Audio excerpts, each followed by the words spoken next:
The rain had just stopped as Mila Santos stepped into Golden Meadow. To the world, it was just a quiet care home. Inside, the air smelled of floor wax and silence. Mila met Nurse Teresa, who handed her the chart for room 17. In room 17 sat Mrs. Eliza Marlow. She was a silhouette against the window, fragile as a paper bird. Day after day, Mila followed the routine, feeding, tidying, and watching the clock. Eliza remained a world away. The hallway whispers weren't kind. She's forgetful, they said. Difficult. A shell of a person. But Mila felt there was more. While cleaning under the bed, Mila's hand brushed against something heavy and cold. A worn, brown leather suitcase, hidden in the shadows. With a soft click, the latches gave way. Inside lay a lifetime, neatly packed and waiting to be remembered. Mila pulled out a pair of tiny, pink ballet shoes. Suddenly, the sterile room began to fade away. The air filled with music.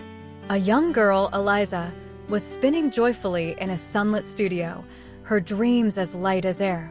Next, Mila found a silver bracelet engraved with Yenda. The scene shifted to a night under the stars. A handsome young man slipped the silver onto Eliza's wrist. It was a promise of a life together, vibrant and full. A wooden toy train brought the sound of laughter. Eliza, now a mother, playing on the rug with her giggling toddler. Postcards from Paris, recipes for apple pie, and a worn journal. Every item was a heartbeat, a memory, a story. Mila opened the last page of the journal. It read, "I hope someone remembers that I once lived a beautiful life." Tears blurred Mila's vision. She looked at Mrs. Marlow, not as a patient, but as the dancer, the lover, and the mother. Mila knelt by Eliza's side and gently placed the ballet shoes in her lap. "I remember, Mrs. Marlow," she whispered. For the first time, Eliza turned. A brief, beautiful smile broke through the distance in her eyes, recognizing the touch of her past. Mila didn't keep the discovery to herself. She showed the suitcase to Nurse Teresa and the others.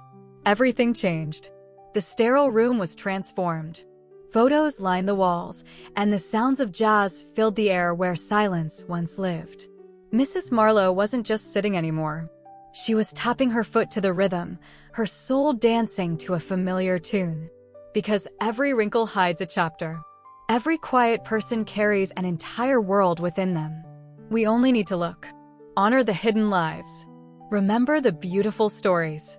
Every person matters. Lesson. Every elderly person you meet was once a dreamer, a lover, a parent, a friend. Time may change their bodies, but their stories remain. If we take a moment to see beyond age, we may discover a lifetime worth honoring.